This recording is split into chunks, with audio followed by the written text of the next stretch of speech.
কুষ্টিয়ার মাঠ জুড়ে কৃষকের স্বপ্নের সোনালী ফসল।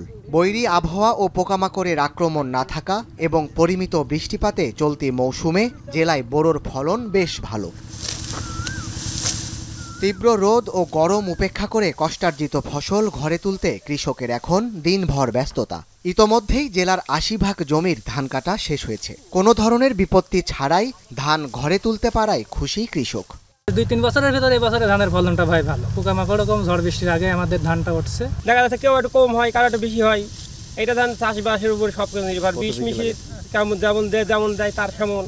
মৌসুমের শুরুতে কাঁচা ও শুকনো ধান বিক্রি হচ্ছে জাতভেদে ১১০০ টাকা থেকে ১৪৫০ টাকায়। কৃষকরা বলছেন গেল কয়েকবারের তুলনায় সেচ কীটনাশকের ব্যবহার কমেছে। এতে আগের তুলনায় উৎপাদন ব্যয় কমায় লাভের রঙিন স্বপ্ন বুনছেন কৃষক।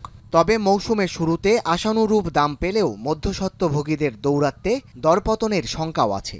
পানি লেয়ার পাইতে ভালো, তেল লাগেছে কম, পানিটা ভালো পাইছি, তাই ধানে ঠিক কোনো সার ফাঁস দিতে পারি, তাই ধানটা বের ভালো ফলন। প্রতি বছরে ৭ বের ৮ বের করে বীজ দিয়েছি, এবার ৩ বারে ধরেন কাম সারেছি আমরা। খরচ খরচা বাদ দিয়ে ২০,০০০ ৩০,০০০ টাকা ধান হলে ১০,০০০ লাভ হয়।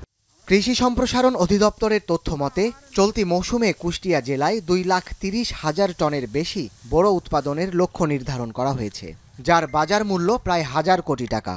আমরা কৃষকদের পরামর্শ দিয়ে যাচ্ছি যে এই মৌসুমে ৮০ ভাগ ধান পেকে গেলে দ্রুত ধানটা কেটে বাড়িতে আনে, কারণ যে কোনো মুহূর্তে আমাদের প্রাকৃতিক ঝড় বা শিলাবৃষ্টি হতে পারে, যাতে কৃষকের উৎপাদিত ধানটা নষ্ট হয়।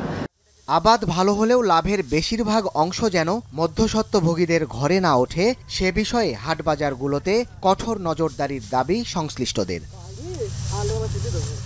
এখন কুষ্টিয়া।